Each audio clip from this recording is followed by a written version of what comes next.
안녕하세요. 오늘은 대형 시공사 분을 모시고 딜아고라 이야기를 한번 진행해 보도록 하겠습니다. 네, 간단하게 자기소개 한번 부탁드리겠습니다. 네, 안녕하세요. 저는 건설사에서 5년째 근무하고 있는 대리 나부렉입니다.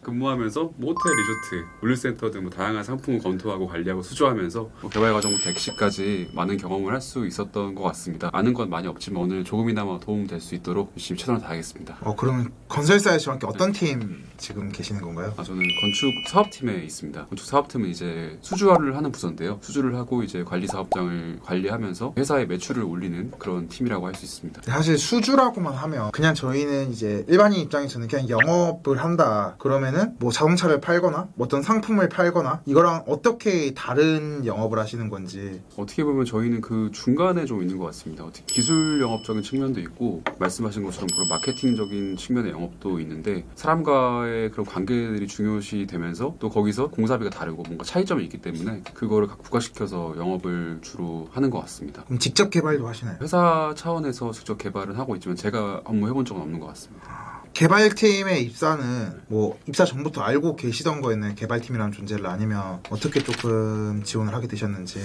일단 전 첫 직장이 신탁사였거든요. 신탁사에서 이제 첫 입사를 했는데 1년 동안 근무를 하다가 이제 시공사 영업팀이라는 곳을 알게 됐고 그렇게 시공사 영업팀에서 한 업무에 대해서 잘 알고 있는 선배가 있었거든요. 그 선배가 이 영업에 대해서 추천을 해줬고 자리가 나게 됐고 그래서 지원을 하게 됐습니다. 일단은 원래 바로 가고 싶었지만 일단 신탁사에 먼저 갈 수밖에 없었던 이유는 안 뽑아줬기 때문이죠. 당연히 처음 일단 시공사 영업팀에 근무를 할 수 있는 그런 기회가 나왔다는 걸 바로 보고 공고를 눌러서 지원하게 됐습니다. 그러면은 신탁사보다 시공사가 지금 더 낫다라고 말씀을 어떤 측면에서 나은 거죠? 팀 바이 팀인 것 같습니다. 팀 바이 팀. 일단은 시공사는 아시겠지만 뭔가 파워풀한 플레이들을 많이 할 수 있죠. 시공사들이 이제 공사를 해야지만 사업이 될 수 있는 것들이 많기 때문에 시공사에 좀 입김이 있는 편이고 신탁사 같은 경우는 이제 제가 있던 곳은 좀 영세한 작은 데였기 때문에 관리형 토신탁 위주의 그냥 신탁 사업 위주의 진행을 했기 때문에 좀 주도권이 없었고 시공사에서는 뭔가 더 많은 사업 구도들을 경험할 수 있었던 것 같습니다. 지금 주도권이 조금 있네. 그렇죠. 지금은 뭐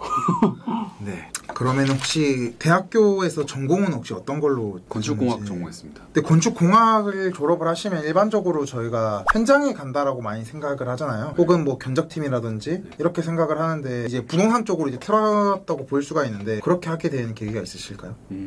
일단은 다닐 때부터 현장에서 뭔가 직접 짓는 것보다는 구상하고 그거를 어떤 식으로 아이디어 풀어낼지 이런 측면의 플레이를 좋아했던 것 같아요. 왜냐면 저희 학교가 그리고 또 설계 수업을 또 3년 정도 하거든요. 보통 건축공학은 2년밖에 안 하는데 저희 3년 동안 설계를 하면서 매주 이제 한 7시간씩 설계 수업을 하면서 이런 뭔가 창조적인 과정에 대해서 많이 집중을 했던 것 같아요. 그러면서 자연스럽게 수업도 부동산 관련된 수업도 많이 들었고 그러면서 먼저 현장에 대한 것보다는 먼저 좀 개발을 해보고 싶다. 내가 구상을 해서 그걸 어떻게 실현을 하는지 보고 싶다. 그런 측면의 사고를 많이 했던 것 같습니다. 건축공학과임에도 불구하고 아까 부동산 수업도 들었다고 하셨는데 부동산 수업도 개설이 돼 있나요? 일단은 3학년 때부터 개설이 하나 돼 있고 그때 예를 들면 외부에서 근무하신 선배님들이 있는데 그분들 외부 강사를 초빙해가지고 관련된 현황에 대해서 좀 이야기를 해주는 이름이 어떻게 되나요? 부동산의 이해 뭐 이런 프로젝트 건가요? 파이낸싱 PF를 과목으로 지정이 돼서 물론 뭐 디테일하게 배우진 않지만 이러한 것들이 있다는 거에 대해서 개괄적으로 이제 알 수 있었고 그분 때문에 많은 애들이 이쪽으로 뛰어들었죠. 저희 가면 이제 부자 될 수 있구나. 돈 많이 벌 수 있구나.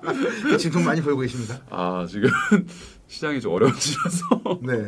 좋지 않죠. 지금 좀 피크 때 들어왔던 것 같아요. 그러니까 돈을 많이 벌려면 사실 시공사는 이제 부당하게 돈을 번다는 게 뜨면은 업사이클은 딱 정해져 있잖아요. 업사이드는. 그렇죠. 근데 신탁사는 업사이드가 정해져 있지 않지 않나요? 근데 그럼에도 불구하고 신탁사를 좀 포기하신 이유는? 솔직히 뭐 말씀드리면 당연히 와서 좋았던 시절이기 때문에 이제 좀 갑질을 하고 싶었다. 당연히 많이 배우고 싶었어요. 사실 돈 버는 거 자체를 급하게 하면은 일을 키우기 쉽다고 생각해요, 사실. 네. 뭐가 됐든. 뭔가 본질적으로 내가 하는 업무에 대해 이해를 잘 하고 이 개발업에 대해서 잘 이해하기 위해서는 좀 시공사에 가서 좀 열심히 잘 배울 수 있겠다라는 생각이 들었었거든요, 그때는. 네. 제 신탁사의 업무 하던 것들이 보통 좀 작은 업무들이 많았거든요. 예를 들면은 다세대 다가구 이런 거 10세대 짓는 거. 그거보다는 좀 더 딥하게 배울 수 있는 거를 하고 싶었다. 그러면은 MDM이나 신영처럼 대형 시행사에 갈 생각은 안 하셨나요, 따로? 그 생각도 해봤지만 일단 제가 할 때 자리가 나지 않았었고 근데 일단 시공사에서 좀 엔지니어링적인 것도 같이 배울 수 있다고 생각을 했어요. 일단 MDM도 가면 좋았겠지만은 일단 시공사에서 좀 더 두루두루 좀 전방위적으로 왜냐면 시공사에 신용을 할 수 있는 플레이들이 많기 때문에 그런 것들에 대해서 얘네가 어떤 측면을, 그러니까 시공사가 어떤 측면으로 사업 바라보고 어떻게 사업의 구도를 만들어서 들어가는가 그런 거에 대한 뷰를 배울 수 있지 않을까라고 들어왔는데 그러면 실제적으로 어떤 후배들이 조금 뭐 개발팀이라든지 혹은 뭐 신탁사까지 경험을 하셨으니까 이런 데 오는 게 맞다라고 생각하나요? 어떠한 성격 혹은 또 어떠한 특성, 뭐 내가 이런 과목을 잘한다든지? 본질적으로 저희 업무의 궤는 다 똑같다고 생각해요. 시공사든 뭐 신탁사든 결론적으로 자본주의에 관심이 많아야 되지 않나. 경제 돌아가는 거에 관심이 많고 그리고 좀 어떻게 하면은 좀 더 부동산으로 인해서 뭔가 이 지역을 변화시키고 내가 만들어내는 그런 변화들이 어떻게 세상을 진짜 바꿔나가는지 그런 거에 대한 좀 추상적으로 보면은 관심이 있는 좀 분들이 많지 않나. 그리고 좀 더 적극적으로 업무할 수 있는 분들이 있지 않습니까? 어쨌든 저희 업무 자체가 사실 정해진 형식이란 게 구체적으로 있지 않기 때문에 사람과 만나서 커뮤니케이션 좋아하고 거기서 뭔가 얻는 것들, 뭔가 인생에서 그래도 좀 배우고 싶어하는 것들이 많은 분들이 좀 맞지 않나라는 좀 생각이 좀 드는 것 같아요. 혹시 MBTI가 어떻게? INFJ예요. 아니, 근데 실적으로 저는 이 성향이 강해야 된다고 생각을 하거든요. 네. 이가 아니셨. 네네.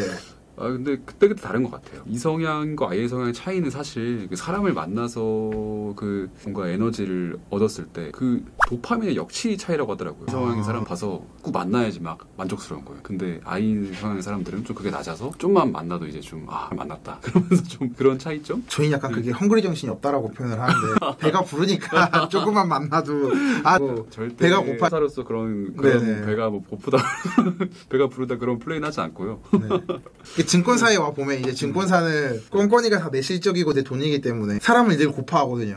존경스럽다. 대학교 때는 조금 이 업계에 진출을 하고 싶다라는 이렇게 신념이 있으면은 어떤 걸 준비할 수 있을까요, 현실적으로? 대학교 때는 좀 실전적으로 보면은 역시 학회, 부동산 학회 이런 것들이 요즘 많더라고요. 좀 동아리도 부동산 관련된 부분들이 많아졌고 사실 17년도, 18년도부터 부동산이 뜨면서 이쪽에 특히나 관심이 많았잖아요. 그때 만들어진 학회들이 많아요. 뭐 경제학부에도 있고 뭐 부동산과에도 있고 아니면 도시공학과 이런 데도 있고 그 학회에서 또 선배들이 양질의 선배들이 자료를 주면서 그런 자료를 좀 디벨롭해서 열심히 스터디하고 이런 경험들이 사실 굉장히 좋게 보이더라고요. 제가 사람 뽑을 때도 그렇고 직접 사람 뽑으셨나요? 자소서를 봤을 때 이런 경험이 있다고 하면은 제가 그 학회에 가서 이제 애들이 한번 발표하는 거 봤었거든요. 확실히 저희 때랑은 다르게 먼저 사업수지 짤 줄 알고 애들이 운영수지 이런 거 다 짜보고 법령에 대해서도 이해도가 높고 대학생이요? 내가 뽑더라도 이런 데 뽑겠다 싶더라고요. 그들이 어쨌든 그 학생들이 어떤 관심을 가지고 시작했는지 모르겠지만은 결과적으로는 안 해본 사람들과의 열성도의 차이가 보이기 때문에 그런 게 제일 실질적으로 중요하지 않나라고 싶었어요. 제가 면접을 볼 때 재개발, 재건축과 개발 사업의 차이를 제가 말하니까 이 면접 본 사람들이 놀랐거든요. 우와, 자기들은 한 차장 때 알았는데 저거를 신입이 알고 있네 약간 이렇게 놀랐었는데 또 이제는 그걸 넘어서 사업 수지까지 이제 짤 줄 아는 사람들이 있다라는 게 좀 신기한 것 같습니다. 그리고 경력직 입사도 사실 저한테 상당히 좀 질문이 많아요. 그렇게 했을 때 혹시 대형 건설사 개발팀이나 이렇게 좀 경력직으로 들어가거나 내가 준비를 하고 싶다 하는 사람들은 혹시 조언을 해준다면? 경력직 입사요. 경력은 어쨌든 뭐니 해도 경력이잖아요. 진짜. 네. 어떤 플레이를 해봤을까, 어떤 문제 해결을 내가 해봤을까에 대해서 잘 표현을 해야 된다고 생각합니다. 일단 마케팅 포인트로 내가 막 입사를 한다고 생각하면은 그러면은 제가 이런 사업장에서 어떤 역할을 했었고 만약 인허가적 이슈가 있다고 하면 어떤 문제를 내가 어떻게 해결했다는 거에 대해서 좀 더 디테일하게 풀어낼 수 있는 사람이 있다고 하면은 좀 더 믿음이 가겠죠. 일단. 그리고 두 번째로는 일단 경력인 만큼 이제 프로페셔널한 의식을 갖고 있어야 된다고 생각해요. 네. 본인만의 그런 업무의 기준점이 있어야 된다고 생각하거든요. 사실 이제 경력을 갖고서 경험했다는 것이니까 다른 거는 업무에 대해서 좀 더 프로세스적으로 숙달된 사람이라는 거고 그거는 본인만의 기준이 있고 본인만의 판단하는 그런 프로세스에 대해서 남들을 설득시킬 수 있는 그런 능력까지 있다고 보여지기 때문에 그런 면들에 대해서 스스로 쌓아 나가면서 대외적으로 어떤 어떤 프로젝트에 대한 경험을 많이 쌓은다고 하면 어떤 사업이든 어떤 회사든 들어갈 수 있다고 생각을 합니다. 그래서 어떤 회사든 가십니까? 지금 많이 도와주십시오. 네. 네, 오늘 여기까지 건설사 이제 대리님을 모시고 또 좋은 이야기를 많이 들어봤습니다. 구독자분들한테 마지막으로 하고 싶은 얘기 있으신가요? 이 굉장히 좋다 생각하는 거는 이 업계를 모르시는 분들이 업계에 대해서 이제 힌트를 얻을 수 있잖아요. 그 대다수가 이제 진입을 하려고 하는 분들이 많을 거고 업계에. 그래서 저는 그런 분들을 집중으로 이제 먼저 말씀을 드리고 싶은 거는 이 업에서 일하려고 한다고 하면은 먼저 일단 지식적인 면에서 보면은 회계적인 부분을 먼저 공부하고 오면 좋다고 생각해요. 회계적으로 이제 건설사든 이제 각자의 돈을 버는 포인트가 나타나는 거 결국 회계거든요. 매출을 어떻게 반영해서 공사 기타 공정률이 어떻게 반영돼서 매출에 나오냐 이런 거를 이해하기 위해서 좀 회계를 공부하고 오면 좋을 것 같다는 생각이 들고요. 그리고 두 번째로는 일단 좀 인생의 라이프 사이클을 어떻게 준비하면 좋을지에 대해서 좀 생각을 하면 좋을 것 같아요. 이제 어떤 커리어로 갈지에 대해서 뭔가 내가 좋아하는 것들, 내가 어떤 사람인지에 대해서 좀 더 고찰을 해보고 내가 이걸 하면 정말 즐겁게 출근할 수 있을 것 같다.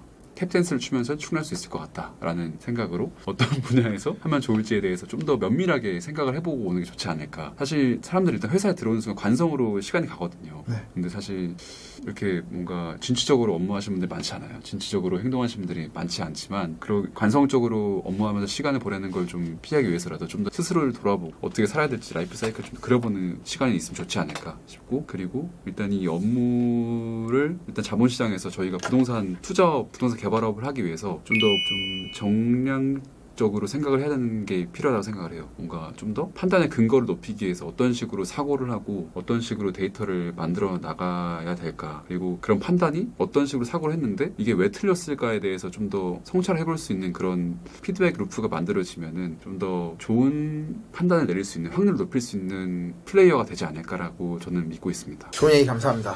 네, 하나 둘 셋, 네 감사합니다.